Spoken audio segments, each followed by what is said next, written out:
வணக்கம் நண்பர்களே. கார்த்தி ரேவதி சீரியல் செம்ம பரபரப்பாக போயிட்டு இருக்குன்னே சொல்லலாங்க. பரபரப்பான கட்டத்தில் நம்ம கார்த்தியோட உண்மையை வெட்ட வெளிச்சம் பண்ணுறாங்க அந்த டிடெக்டிவ் நம்ம சாமுண்டேஸ்வரிக்கிட்ட. நீ ஒரு ஃபோட்டோயை காட்டி இதான் என் மாப்பிள்ளை, அவரை பற்றிய உண்மையை விசாரிக்கணும் அப்படின்னு தந்தியல. அந்த உண்மை இப்போ தெரிஞ்சிட்டு சாமுண்டீஸ்வரி வேற யாரும் இல்லை, ராஜசேதுபதியோட பேரே அவர் தான் அப்படின்னு வெட்ட வெளிச்சமாக ஆக்கிறாங்க. இந்த சைடு பார்த்தோன்னா நம்ம ராஜா எப்படியாவது உண்மையை சொல்லிடணும்னு பார்த்தா நம்ம பரமேஸ்வரி பாட்டி இப்போ சொல்லாத, கோவில் கும்பாபிஷேகம் முடியது வரை நீ சொல்லக்கூடாது, அது வரைக்கும் தெரிஞ்சுனா கண்டிப்பாக உன்னோட அத்தை அந்த சாமுண்டேஸ்வரி எப்படியா அந்த கும்பாபிஷேகத்தை உன் மாமின் கையால் நடத்த விட மாட்டா, அதனால நீ அதுக்கு பிறகு சொல்லிக்கிடலாம் அப்படின்னு சொல்கிறாங்க நம்ம ராஜா ரேவதி. இவங்க எல்லாரும் ஆமாம் இதை தெரிஞ்சால் கண்டிப்பாக கோவப்படுவாங்க எங்கள் அம்மா, நீ இப்போ சொல்லாத அப்படின்னு அந்த இடத்துல தடுத்துறாங்க. நம்ம ராஜாவும் கம்முனி இருந்துறாங்க. ஆனால் ஒரு செமையான ஆப்பை நம்ம சாமுண்டேஸ்வரி வச்சு விடுறாங்க நம்ம ராஜாவுக்கு. அதை பற்றி தான் இந்த வீடியோக்குள்ளே பார்க்க போகிறோம். அதுக்கு முன்னாடி சேனலுக்கு லைக் அண்ட் சப்ஸ்கிரைப் பண்ணுங்கள் ஃப்ரெண்ட்ஸ். பக்கத்தில் இருக்க பெல் ஐக்கானையும் கிளிக் பண்ணுங்கள். அப்போ தான் நான் போடுற ஒவ்வொரு வீடியோவும் நோட்டிஃபிகேஷனாக உங்களுக்கு கிடைக்கும். வாங்க ஃப்ரெண்ட்ஸ் வீடியோக்குள்ளே போகலாம்.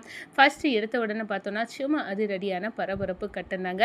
நம்ம ராஜா பரமேஸ்வரி பாட்டிகிட்ட எல்லாம் நான் உண்மையை சொல்லக்கூடிய தருணம் இதுக்கு மேலே தாமதிச்சா அத்தை என்ன கண்டுபிடிச்சிருவாங்க, நான் தான் ராஜசேதுபதியோட தாத்தாவோட பேரை அப்படின்னு அவங்களுக்கு வேறு யாரை மூலமாக தெரிஞ்சு கோவப்படுறதுக்கு நானே ஒத்துக்கிடலாம், நான் சொல்லிட போகிறேன், கண்டிப்பாக தெரியும். அந்த டிடெக்டிவ் தீவிரமாக சோதனை போடுறாங்க. அவங்க கண்டுபிடிச்ச கேஸ் எல்லாம் சக்ஸஸ் தான், எதுவும் ஃபெயிலியர் ஆனது கிடையாது அப்படின்னு அந்த இடத்துல சொல்கிறாங்க.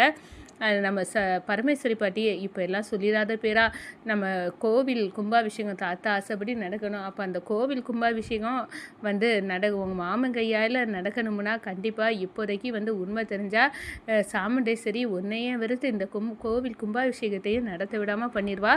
அப்படிப்பட்ட தப்பு நடக்கக்கூடாது, நீ அதனால் கம்முனி இரு, நீ கொஞ்சம் பொறுத்துக அப்படின்னு அந்த இடத்துல நம்ம பரமேஸ்வரி பாட்டி சொல்ல நம்ம ராஜா ரேவதி எல்லாரும் ஆமாம் மாப்பிள்ள நீங்கள் இப்போ சொல்லிடாதுங்க அப்படின்னு ராஜராஜா சொல்கிறாங்க. ஈஸ்வரி உங்களை வெறுத்து ஒதுக்கிடுவா, அவளோட கோபம் எனக்கு தெரிய வேண்டாம் அப்படின்னு அந்த இடத்துல சொல்கிறாங்க. நம்ம ரேவதியும் நம்ம தான் இப்போ தான் சந்தோஷமாக இருக்கோம், எங்கள் அம்மா என்ன உங்கள்கிட்ட இருந்து பிரிக்க வர செய்திருவா, எங்கள் அப்படிப்பட்ட அம்மா அதனால சும்மா இருங்க, இப்போ சொல்லாதுங்க அப்படின்னு தடுக்கிறாங்க. நான் சொல்லாட்டாலும் உண்மை ஆட்டோமேட்டிக்காக வெளியே வரதான் போகுது, இவங்க எல்லாம் சொல்லதுக்காக தலையாட்டி தான் தீரணும் அப்படின்னு நம்ம ராஜாவும் பேசாமல் இருந்துறாங்கங்க. நம்ம துர்காவும் நவீனும் ஒரு ஹோட்டலில் போய் சாப்பிட்றாங்க. அங்கே தான் சிவனாண்டியும் முத்துவேலும் இருக்காங்க. நம்ம துர்காவை பார்த்த உடனே இது சாமுண்டீஸ்வரி பொண்ணு தானே, இவர்கிட்ட வம்பு இழுக்கணும், அதை நவீனை தூண்டி நவீனை எப்படியாவது சீண்டி பார்த்து ஏதாவது ஒரு பிரச்சனை பண்ணாமல் இருந்தால் நம்மளுக்கு வேலைக்கு ஆகாது அப்படின்னு சிவனாண்டி நினைக்கிறாங்க. அதோட பார்த்தோம்னா நம்ம நவீனை பார்த்து உனக்கெல்லாம் விவரம் இருக்காடா, விவசாயம் இருக்காடா, நீ எதுக்குடா இந்த சாமுண்டீஸ்வரி பொண்ணை கல்யாணம் பண்ணிக்கிட்டு ஹோட்டலில் என்னதான் சாப்பிட போகிறீங்க சார் அப்படின்னு நம்ம நவீன்கிட்ட கேட்க நேரம் நம்ம சிவனாண்டி வேணும்னே வெக்கம் மானம் சூடு சொரணை ஏதாவது இருந்தால் அதெல்லாம் எடுத்து கொடுப்பா அந்த பையனுக்கு அப்படின்னு சொல்கிறாங்க. இதை கேட்டதும் நவீனுக்கு சுமையாக கோவம் வருது. உடனே சிவனாண்டிகிட்ட போய் சட்டையை பிடிச்சி இழுக்கிறாங்க. யாருக்குடா வெக்கம் மானம் ரோசம் சூடு சுணரை இதெல்லாம் யாருக்கு இல்லை, நீ இவங்க வீட்டில் போய் முறவாசல் பண்ணினியே அப்போ உனக்கு இல்லாத இதா, நீ அப்போ எல்லாம் அசிங்கப்பட்டதெல்லாம் உனக்கு மறந்து போச்சாடா அப்படின்னு சொல்கிறாங்க. டே என் மேலேயே கையை வச்சுட்டா இல்லை அப்படின்னு சிவனாண்டி கோவப்பட நம்ம துர்கா ப்ளீஸ் நவீன் விடு அப்படின்னு தேவையில்லாமல் பிரச்சனை பண்ணாத அப்படின்னு அந்த இடத்துல சொல்கிறாங்க. தேவையில்லாத பிரச்சனையா துர்கா, இவன் தான் வந்திருக்கான், இவனை விடக்கூடாது, இப்போவே நம்ம ஒரு யாரணி காட்டணும் அப்படின்னு நம்ம நவீன் நிற்கிறாங்க. என் மேலேயே கையை வச்சுட்டால உன்னை விட போகிறதில்ல அப்படின்னு ஒரு செமையான ஃபைட்டிங் நவீனுக்கும் நம்ம சிவனாண்டிக்கும் நடக்குதுங்க. அந்த இடத்துக்கு அப்பம் பார்த்து மேஜிக் கணங்க நம்ம சாமுண்டேஸ்வரி வந்திருக்காங்க. வந்த உடனே நவீனை பார்த்து உனக்கு அறிவில்லையா, நீ இப்படி தான் சண்டை போடுவியா வெக்கமான இல்லாமல் அப்படின்னு அந்த இடத்துல கேட்குறாங்க. அத்தை இவன் தான் தேவையில்லாமல் எங்களை வம்புக்கு இழுத்து சண்டைக்கு வந்தது அப்படின்னு நம்ம நவீன் சிவனாண்டியை கையை காட்டுறாங்க. யாரை பார்த்து தான் அத்தைன்னு சொல்ல அந்த வார்த்தையை உன் வாயிலேருந்து கேட்கறதுக்கே நான் விரும்பலை அப்படின்னு அந்த இடத்துல நம்ம சாமுண்டேஸ்வரி சொல்கிறாங்கங்க. டேய் நீ யாருடா, எனக்கோ உனக்கோ என்ன சம்மந்தண்டா இருக்குது, நீ எதுக்குடா என்ன அத்தைன்னு கூப்பிடுற, தேவையில்லாமல் சொந்தம் கொண்டாட வேலையை நீ வச்சிக்காத, அது மட்டும் இல்ல, இந்த நவீன் என்ன தெரியுமா சொன்னான்? சாமுண்டேஸ்வரி, எங்க அத்தை இருக்கிறது வரைக்கும் யாரும் என் மேல கைய வைக்க முடியாது அப்படின்னு வந்து சொன்னான் அப்படின்னு வந்து அந்த இடத்துல சொல்ல நேரம் நம்ம நவீன் இல்ல அத்தை அப்படின்னு வந்து சொல்றாங்க. அத்தையா? மறுபடியும் மறுபடியும் நீ அத்தைன்னு சொல்லி என்ன கோவப்படுத்தாத அப்படின்னு வந்து உன்னை விடுவேனா அப்படின்னு வந்து நம்ம சாமுண்டேஸ்வரி வந்து நம்ம நவீன் அடிக்க கையை ஓங்குறாங்க. அப்பனா ஏன் மாப்பிள்ளையே நீ எப்படி அடிக்க முடியும் அப்படின்னு வந்து நம்ம துர்கா வந்து சாமுண்டேஸ்வரி கையை அப்படியே பிடிச்சி நிப்பாட்டுறாங்க. நம்ம சாமுண்டேஸ்வரி பார்க்குறாங்க, துர்கா நீ வந்து இவ்வளோ தூரம் ஆவிட்டியா? அவனுக்காக உங்கள் அம்மாவை நம்ம துர்கா வந்து சாமுண்டேஸ்வரிங்கிட்ட நேமா நீ தான் தேவையில்லாமல் அவரை அடிக்க வர அந்த சிவனாண்டி உன்னை தான் தப்பாக சொல்ல வந்தா. நீ அதுக்குள்ளே நீ வந்து முந்திக்கிட்டு இப்படி வந்து ஏங்கனவரை அடிக்கிற. நாங்கள் அங்கே என்ன நடந்துச்சுட்டு நீ கேட்க மாட்டியா அப்படின்னு வந்து அந்த இடத்துல கேட்குறாங்க.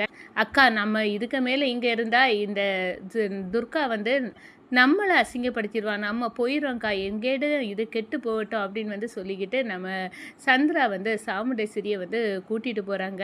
துர்கா நவீன் சொல்லதை காது கொடுத்தே நம்ம சாமுண்டேஸ்வரி வாங்கலைன்னு சொல்லலாங்க. கொஞ்ச நேரத்தில் நம்ம சாமுண்டேஸ்வரிக்கு ஒரு ஃபோன் கால் வருது. பார்க்குறாங்க அந்த டிடெக்டிவ் நம்ம ராஜாவை விசாரிக்க சொன்னவங்க தான். உடனே ஃபோன் எடுத்து என்ன என்ன அப்படின்னு வந்து கேட்க நேரம், நான் சொல்லுறேன் சாமுண்டேஸ்வரி, நீ வந்து ஒரு ஃபோட்டோவில் உள்ள நபரை வந்து விசாரிக்க சொன்னல, அவரை பற்றியே இப்போ எனக்கு டீட்டெயில் தெரிஞ்சிச்சு. நம்ம வந்து சந்தித்து பேசலாமா அப்படின்னு வந்து கேட்குறாங்க. சரி வா அப்படின்னு வந்து சொல்லிக்கிட்டு நம்ம சாமுண்டேஸ்வரி அவங்க சொன்ன இடத்துக்கு வந்து போகிறாங்க. நேரம் தான் அந்த ஃபோட்டோயை காட்டி நீ வந்து இப்போ வந்து உண்மையை வந்து எனக்கு வெட்ட வெளிச்சமாயிட்டு நிச்சயமாக உன்னோட மாப்பிள்ளை ராஜா தான் ராஜ சேதுபதியோட பேரை அப்படின்னு வந்து போட்டு உடைக்கிறாங்க. இதை கேட்ட உடனே சும்மா ஷாக்கில் இருக்கிறாங்க. என்ன உண்மைதானா அப்படின்னு வந்து ஆமாம் நான் பல வாட்டி விசாரித்து இப்போ பார்த்துட்டேன். இப்போ எனக்கு வெட்ட வெளிச்சம் ஆயிட்டு அவன் உன்னோட மகளை வந்து கல்யாணம் பண்ணியிருக்கான். ஆனால் ரொம்ப நல்லவன் தான். ஆனாலும் நீ வந்து உன்னை ஏமாற்றியிருக்கான். அவன் தான் உண்மையான பேரன் அப்படின்னு வந்து இப்போவும் ட்ராமா பண்ணி இல்லை டிரைவராக வேலை பார்த்து வேறு மாதிரி வந்துட்டு ஆக்டிங்கு கொடுத்துருக்கான் அப்படின்னு வந்து சொல்கிறாங்க. உடனே வந்து நம்ம சாமுண்டேஸ்வரிக்கு தாங்கே முடியலை. என் மகளை வர நான் கெட்டி கொடுத்து அவ்வளோ நம்பிக்கை என்கிட்ட பெற்றான். ஆனால் இப்படி வந்து துரோகம் பண்ணிட்டானா? எனக்கு ராஜ சேதுபதி பரம எதிரி. அவரோட பேரனாக இருந்துட்டு இந்த வேலையை பார்த்துருக்கான் அப்படின்னு வந்து சும்மா கோபமாக இருக்காங்க. நம்ம இப்போ வந்து சொல்லி வந்து அவரை ஒன்றும் இப்போ தெரியாததுக்கனாங்க இருக்கணும்.